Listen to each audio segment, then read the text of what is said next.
오늘 우리에게 주시는 하나님의 말씀은 히브리서 3장 1절 말씀입니다. 봉독하겠습니다. 그러므로 함께 하늘의 부르심을 받은 거룩한 형제들아, 우리가 믿는 도리의 사도이시며 대제사장이신 예수를 깊이 생각하라. 아멘. 네, 오늘 말씀의 제목은 예수를 깊이 생각하라 라는 제목입니다. 히브리서는 예수님이 승천하신 후 60년 정도가 지난 후 고향을 떠나 로마에 살고 있던 유대 그리스도인들을 위해 보내진 말씀 편지입니다. 본문의 제목처럼 히브리서는 대대로 유대교 전통에서 살아왔던 그리스도인들을 위해 쓰여졌습니다. 이런 이유로 유대교 전통에 대해 익숙하지 않은 사람들에게는 히브리서의 말과 표현이 생경하게 느껴집니다.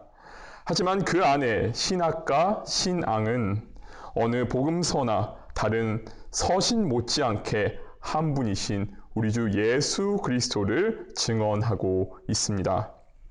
먼저 히브리서의 특이한 점은 예수님을 사도라고 표현하는 부분입니다. 예수님을 사도로 표현한 곳은 성서 전체를 통틀어 여기가 유일합니다. 사도란 원래 예수님과 공생애를 함께하고 예수님의 부활을 목격한 베드로라든지 마태, 요한 이런 제자들을 가리킵니다. 우리가 일반적으로 알고 있는 사도라는 칭호는 아무에게나 막 붙일 수 없습니다. 저나 여러분이 아무리 애를 써도 사도라는 칭호를 얻는 것은 불가능합니다. 어떤 특정한 목사님들도 마찬가지고요.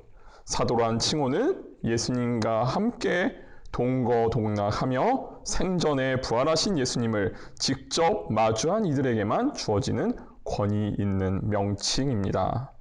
다만 여기서는 예수님께 쓰인 사도라는 칭호의 의미가 예수님이 자기 제자들과 같은 선상에 있는 것이 아니라 하나님의 뜻을 전하기 위해 보내심을 받은 자라는 더 포괄적인 의미로 사용되었습니다.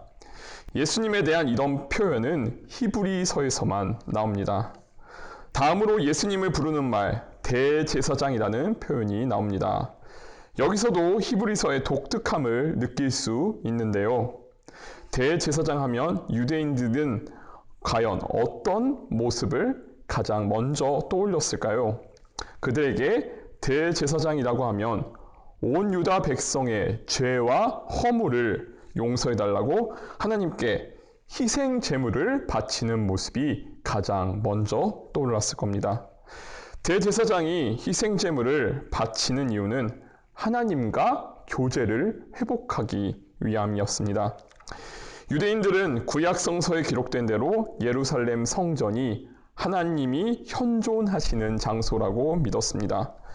하나님이 현존하시는 성전에 가까이 가서 하나님과 교제하는 것 자체가 곧 구원이라고 여기며 열심히 신앙생활에 임했습니다.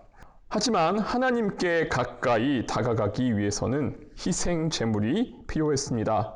이런 희생 제물을 통해서 죄를 덮지 않고 그대로 하나님 앞에 나아갔다는 그 자리에서 죽음을 면치 못했습니다. 대표적으로 레위기 16장 1절에서 아론의 두 아들이 이를 우습게 여기고 여호와 앞에 나아갔다가 그 자리에서 죽었다고 전하고 있습니다. 이처럼 하나님은 거룩하지 않은 사람과 관계를 잇지 않으셨습니다. 하나님께서는 하나님의 뜻대로 사는 죄가 없는 거룩한 사람을 사랑하시고 그와 교제하셨습니다. 하나님도 자신을 떠나 불순종하고 온갖 악을 행하는 이들을 모른 척 눈 감아 주시지 않았으며 무조건 용서하시지 않았습니다. 그만큼 죄의 무게는 엄중했고 예수님이 오시기 전까지 사람들은 죄와 사망의 그늘에 놓여 있었습니다. 이런 하나님의 관계를 단절시키는 죄를 용서받기 위해 유대교에서는 희생 제물과 대제사장의 역할이 필요했습니다. 하나님 앞에서 죄는 그 죄를 용서받을 수 있을 만큼 하나님 보시기에 흠이 없는 제물과 거룩한 대제사장의 속죄 행위를 통해서만 죄가 용서되었습니다. 레위기 16장에는 하나님께서 모세와 아론에게 속죄를 위한 구체적인 절차와 방법, 그리고 대제사장의 역할과 희생제물의 필요를 알려주시는 대목이 나옵니다. 그 내용을 조금 간추려 소개해드리면, 대제사장은 먼저 자신을 위하여 정결 예식을 드리고 깨끗해진 후 하나님께 가까이 다가가 유대 백성의 속죄를 위해 제사를 드립니다. 특별히 유대교는 1년에 한 번 하나님이 계시는 지성소에 들어가 하나님의 백성들을 위해서 염소나 송아지를 잡아 그 피를 제물로 드리며 그날을 죄로부터 면제받는다는 의미의 욤 키푸르, 즉 되속죄일이라고 불렀습니다. 그런데도 여전히 죄를 면제받는 유대교의 대속의식은 불안정했습니다. 대제사장으로 세우기 위해 죄가 없는 사람을 찾았지만 하나님 앞에서 아무런 죄가 없는 사람을 찾는 것은 불가능했고, 희생 제물로 삼을 만한 흠이 없는 동물을 찾아도 하나님께 드리기에 흠없이 완벽한 희생 제물을 찾기에는 역부족이었기 때문입니다. 결론적으로 이 세상의 방법과 인간의 수단으로는 거룩한 하나님께 온전히 합당한 속죄란 있을 수가 없었습니다. 여기까지가 구약의 속죄이며, 이 모든 것을 뒤로 우리들 위해 예수 그리스도께서 이 땅에 오셨습니다. 예수님은 하나님의 아들이시기에 죄가 없으신 분이시고, 예수님이 하나님께 드릴 수 있는 흠없는 제물은 예수 그 자신 분이셨습니다. 히브리서 9장 11절에서 15절까지 말씀입니다. 그리스도께서는 장래 좋은 일에 대제사장으로 오사 손으로 짓지 아니한 것 곧 이 창조에 속하지 아니한 더 크고 온전한 장막으로 말미암아 염소와 송아지의 피로 하지 아니하고 오직 자기의 피로 영원한 속죄를 이루사 단번에 성소에 들어가셨느니라.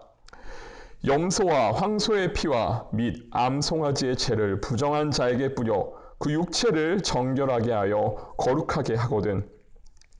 하물며 영원하신 성령으로 말미암아 흠없는 자기를 하나님께 드린 그리스도의 피가 어찌 너희 양심을 죽은 행실에서 깨끗게 하고 살아계신 하나님을 섬기게 하지 못하겠느냐.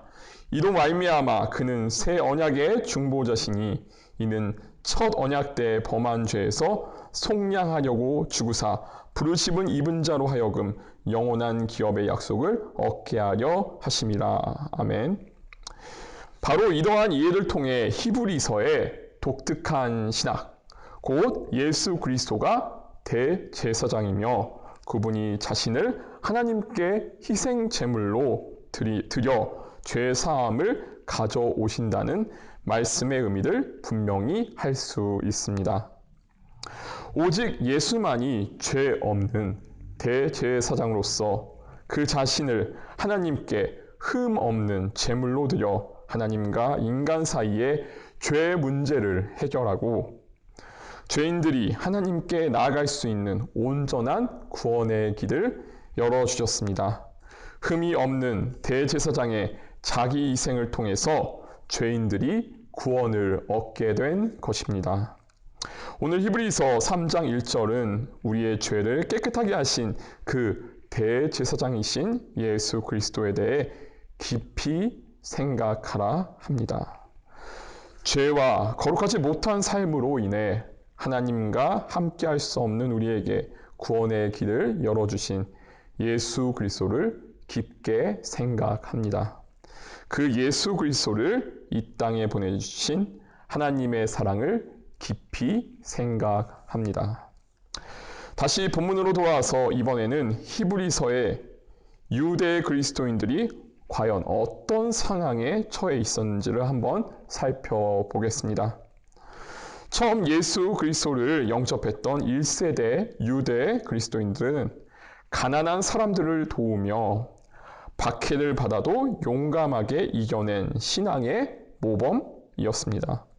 1세대 지도자들은 순교를 당하고 일부는 감옥에 갇혔으나 그들의 신앙을 지키기 위해 물러서지 않았고 옥에 갇히고 순교한 이들의 아픔을 자신의 아픔처럼 여기며 끝까지 모두 함께 했습니다. 이렇게 유대 그리스도인들은 신앙을 굳건히 지킨 자랑스러운 과거를 가지고 있었습니다. 그러나 그 핍박과 어려움이 한 세대가 지나도록 끝날 기미가 보이지 않자 2세대, 3세대를 거치며 신앙이 나태, 좌절과 포기, 그리고 또 다른 고난에 대한 두려움이 생기며 영적 위기에 처하게 됩니다. 히브리서는 이렇게 극심한 박해 때문에 예수님을 버릴 위기에 처한 그리스도인들을 위해 쓰여졌습니다. 돌아가는 상황을 보면 그 위기가 더 피부에 가깝게 와닿습니다. 예수님을 믿으면 좋은 일이 있어야 하는데 조상들이 알던 유대교를 버리고 예수님을 믿게 되었는데 조상 대대로 따르던 제사 방식도 다 버리고 예수를 믿는데 이제 다 죽을 위기에 처하게 된 것입니다. 이렇게 마음의 동요가 일어나자 로마에 있는 유대 기독교인들의 신앙도 혼란스러워졌습니다. 사람은 위기에 처하면 때로는 심리적으로 이전 성장 단계로 되돌아가 정신적 평안을 얻으려고 합니다. 이런 징후가 당시 로마의 유대교 출신 기독교인들에게도 나타났습니다. 유대교 민간 신앙의 한 형태였던 천사 숭배에 빠져든 겁니다. 또 다른 형태로는 민족의 위대한 영웅이자 시조인 모세를 숭배했습니다. 이렇게 세상의 소리에 현혹되고 믿음의 초점을 잃게 되자 유대 그리스도인들은 엉뚱하게도 천사와 예수 그리스도를, 모세와 예수 그리스도를 비교하며 다시 지난날의 유대교 민간 신앙의 형태로 퇴행하는 모습을 보입니다. 바로 그 혼란의 틈바구니 속에서 오늘 말씀의 제목이자 히브리서 3장 본문의 명제이기도 한 예수를 깊이 생각하라는 말씀이 잠든 그리스도인의 마음을 깨웁니다. 실제로 오늘 본문 3장 1절을 기준으로 앞에는 예수님을 천사와 비교하며 예수님의 뛰어난 존재를 히브리서는 논증하고 있고 뒤에서는 이스라엘 사람들이 가장 존경에 맞지 않던 모세와 모세 이전부터 계셨던 예수 그리스도를 선포합니다. 많은 그리스도인들이 핍박으로 예수님의 부르심을 포기하고 혼란 속에서 퇴행하는 그 위기 속에서 히브리서는 유대교 문화에서 자라며 예수님을 알게 된 사람들을 위해서 그들의 관점에서 친숙하고 익숙한 이미지를 통해 예수님에 대해 다시 깊게 생각할 수 있도록 이끌며 그리스도인들이 처한 갈등과 아픔을 보듬어 안습니다. 이렇게 예수를 깊이 생각한다는 말은 앞도 알 수 없는 긴 터널과 같은 어둠 속에서 예수를 깊이 생각하는 것을 의미합니다. 그 자리에서 예수를 깊이 생각할 때에 새로운 소망과 감사를 경험하는 우리 모두가 되기를 진심으로 소망합니다. 끝으로 예수를 깊이 생각한다는 것은 온종일 예수님만 생각하면서 아무 일도 하지 않고 시간을 보낸다는 의미가 아닙니다. 예수님을 기준으로 삶의 원칙을 다시 세우고 예수님을 기준으로 나를 다시 세워가는 일입니다.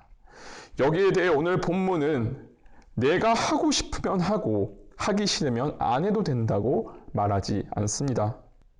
오늘 본문은 믿는 우리를 보고 하늘의 부르심을 받은 거룩한 형제 자매라 부릅니다. 부르심을 받았다는 것은 무슨 의미입니까? 국가의 부름을 받았다든지 특별히 명예롭고 큰 책임이 있는 자리나 소명을 이야기할 때 우리는 부름을 받았다고 표현합니다. 실제로 사회에서 볼 수 있는 예로는 군 징집이나 특별 채용이나 국가기관의 장관급 인사를 들 수 있습니다. 그 부르심 안에는 나를 부른 사람의 특별한 계획과 의도가 있습니다.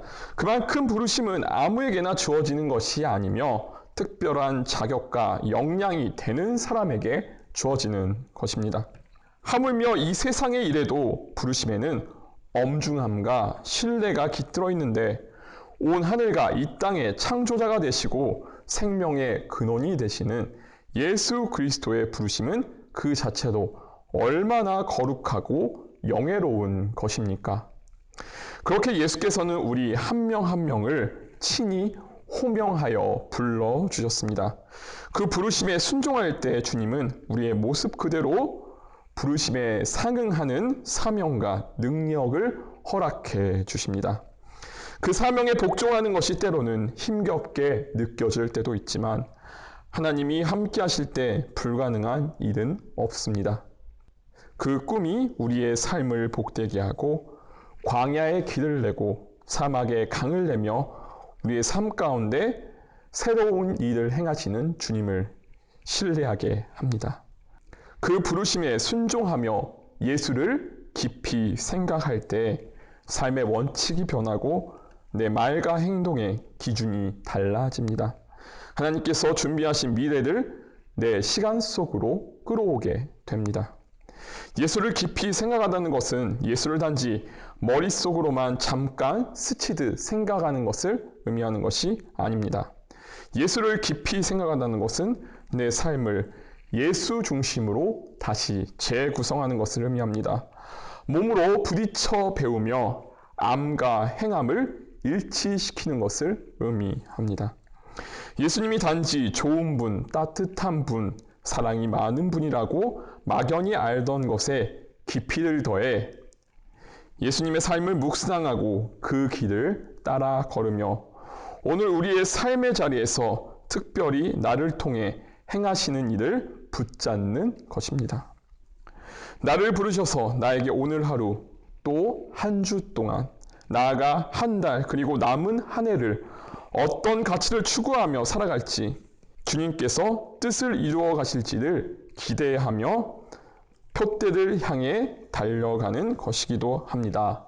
말씀을 마무리하겠습니다. 오늘 주신 말씀 예수를 깊이 생각하라 라는 말씀을 통해 예수께서 하나님과 우리 사이에 죄로 막힌 담을 허물어 교제할 수 있는 기쁨을 회복시켜 주신 것에 대해 깊이 생각해 보았으면 합니다. 그리스도인에 대한 핍박과 어려움 가운데서도 예수를 깊게 생각하면서 새 소망과 꺼지지 않는 신앙의 열정을 이어나갔으면 합니다.